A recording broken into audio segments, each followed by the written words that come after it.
안녕하세요. 재테크농부입니다. 시장에서 조금씩 악재가 살아나는 듯한데 한번 시장을 확인해 보겠습니다. 또한 시장이 혼란한 사이에서도 빅테크들은 성장하고 있다는 소식도 같이 공유해 드리겠습니다. 그럼 바로 시작하겠습니다. 구독과 좋아요 부탁드립니다. 해당 영상은 개인적인 의견일 뿐 참고만 부탁드립니다. 어제는 오랜만에 나스닥이 하락했습니다. 1.21% 하락했는데 주요 원인은 러시아 우크라이나 이슈가 심해지고 있기 때문입니다. 러시아와 우크라이나 회담은 아직 돌파구가 보이지 않는다는 러시아 측 발언이 나오면서 시장은 하락을 시작했습니다. 드미트리 페스코프 러시아 대통령실 대변인은 우크라이나가 구체적인 내용을 제안하고 이를 문서하기 시작한 것은 긍정적이라면서도 나머지 부분에서는 아직 돌파가 보이지 않는다라고 언급했습니다.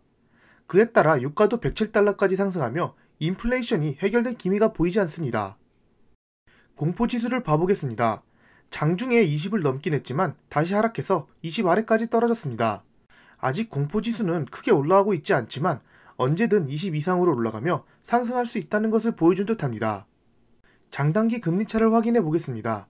10년물과 2년물은 드디어 역전 직전까지 내려왔습니다. 0.04를 가리키고 있으며 이 정도면 며칠 내에 역전할 것으로 보입니다.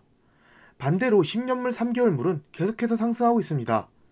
이 부분이 바로 경기 침체가 오려면 아직 멀었다고 주장하는 이유입니다. 자세한 내용은 어제 영상에서 말씀드렸으니 어제 영상을 참고 부탁드립니다. 새롭게 떠오르는 이슈가 있습니다. 바로 중국 봉쇄로 인해 중국 경제가 5개월 만에 다시 침체되고 있습니다. 먼저 어제 발표된 중국 3월 제조업 지수가 생각보다 낮게 나왔습니다. 보시다시피 49.5로 발표됐으며 50보다 위에 있으면 경기 확장, 아래에 있으면 경기 위축을 나타냅니다. 2월에는 그나마 50.2였는데 이번에는 50 아래로 내려갔고 로이터의 예상치인 49.9보다 내려갔습니다. 작년 9월에서 10월 전력난 때 50 아래로 내려갔지만 그 이후로는 꾸준히 50 이상이었는데 봉쇄로 인해 다시 하락한 것이죠.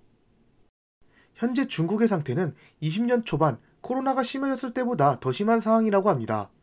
이번 달에 지린성, 광둥성, 상하이 등 중국 31개 행정구 중 28곳에서 코로나19가 크게 확산되고 있습니다. 코로나19 초기와 다른 점은 그때는 우한만 봉쇄했다면 지금은 전세계 생산을 담당하는 광둥성, 상하이 등 경제 요충지에 코로나가 퍼져서 봉쇄를 하고 있기에 전세계적으로도 큰 영향을 줄 것으로 보입니다. 생산뿐만 아니라 중국인들의 소비에도 큰 영향을 끼칠 것으로 보이며 이번 제조업 PMI 지수가 낮게 나오면서 다른 경제 지표들도 안 좋게 나올 것으로 예상하고 있습니다. 일본의 노무라 증권은 최근 보고서에서 중국의 코로나 봉쇄로 인해 경제활동이 계속 안 좋아지고 있다면서 2분기에는 더 안 좋아질 것으로 예상했습니다. 골드만삭스는 코로나19 확산으로 제한 조치가 내려진 중국 지역이 중국 GDP의 33%에 달한다면서 이 영향으로 인해 중국이 목표한 경제성장률 5.5% 달성이 힘들 것으로 보고 있습니다. UBS도 최근 중국 성장률 전망치를 5.4%에서 5%로 하향 조정했고 4%까지 내려갈 수 있다고 분석했습니다.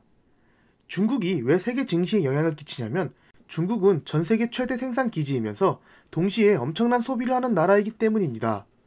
실제로 중국은 2022년 기준 미국으로 가장 많은 수출을 하고 있습니다. 그렇기에 미국 경제에도 영향을 끼칠 수가 있습니다. 이 자료를 보면 미국과 무역을 하는 국가 중 세 번째로 높은 비중을 차지하는데 수치로만 보면 1, 2, 3등이 거의 비슷합니다. 즉 엄청난 영향력을 끼치고 있는 중국이 봉쇄로 인해 생산의 차질을 빚고 소비도 줄어든다면 미국 입장에서는 큰 타격을 받을 수 있습니다. 실제로 최근 애플이 주가가 2% 이상 떨어진 적이 있는데 바로 애플 아이폰을 생산하는 중국 내 폭스콘 공장이 봉쇄로 인해 가동 중지되면서 주가가 하락했습니다. 금방 회복하긴 했으나 이렇게 공장이 계속 멈추게 되면 애플 매출에도 타격이 있고 공급망 문제도 심해지기 마련입니다.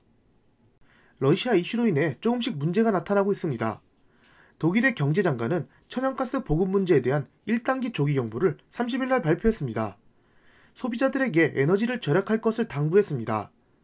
이번 경보는 총 3단계로 이뤄진 경보 시스템 중 첫 번째로 위기 대응반을 가동할 것이라 밝혔습니다. 특히나 최근 푸틴 대통령이 러시아의 비우호적인 나라에 대해 천연가스 판매 대금을 루블화로 지불할 것을 요구하면서 조금 더 심해지고 있는데요. 다행히도 푸틴이 유로화 결제를 허용해줬지만 아직도 러시아와 갈등이 계속 이어지고 있습니다. 이렇게 러시아가 원자재로 공격한다면 전 세계 인플레이션과 물가가 쉽게 잡히지 않을 것이고 주가에도 그리 좋은 영향을 주지 못할 것으로 보입니다. 이렇게 안 좋은 소식들이 많이 나오고 있지만 빅테크들은 계속해서 좋은 소식을 보여주고 있습니다. 미국 국방부가 추진한 10조 원짜리 클라우드 프로젝트가 곧 체결될 것이라는 뉴스가 나왔습니다. 마이크로소프트를 비롯해서 구글과 아마존을 포함한 미국 최대 규모의 IT 기업들과 공동 작업을 하기로 결정했습니다. 이 프로젝트를 아시는 분들은 아시겠지만 트럼프 대통령 때 제다이 프로젝트라고 마이크로소프트가 단독으로 진행하기로 했는데 아마존이 불복하여 소송을 걸어 다시 입찰이 진행됐습니다. 앞서 말씀드렸다시피 여러 기업의 클라우드가 활용될 것으로 보입니다. 이번 결정에 따라서 앞으로의 국방 기술에 빅테크들이 본격적으로 진출하게 될 것으로 보입니다. 이는 전 세계 IT 업계와 국방 기술에 지각 변동을 일으킬 것이라는 평가도 많습니다. 그동안 군사 기술과는 다소 먼뜻했던 빅테크와 국방부의 공동 프로젝트가 미국뿐만 아니라 전 세계에 있는 국방부들이랑 협업할 수 있기 때문입니다. 전문가들은 기술의 최전선에 있는 빅테크와 군대의 협업은 앞으로 선택이 아닌 필수가 될 것이라고 내다보고 있습니다.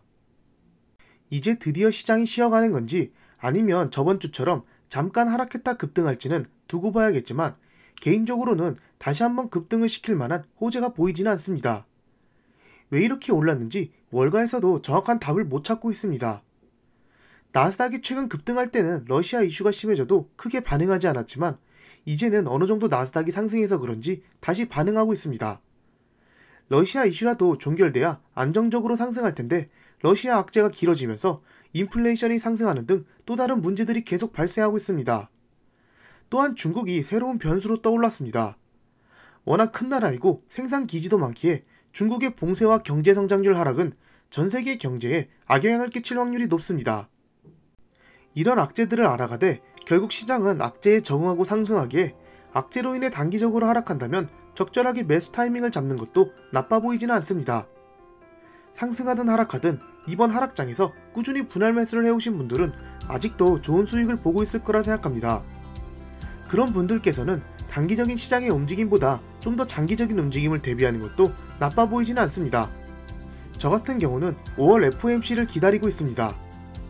오늘도 즐거운 하루 보내세요. 감사합니다. 절대 투자 추천 영상이 아닌 개인적인 의견이니 참고만 부탁드립니다. 지금까지 제 영상을 봐주셔서 감사합니다. 구독과 좋아요 부탁드립니다.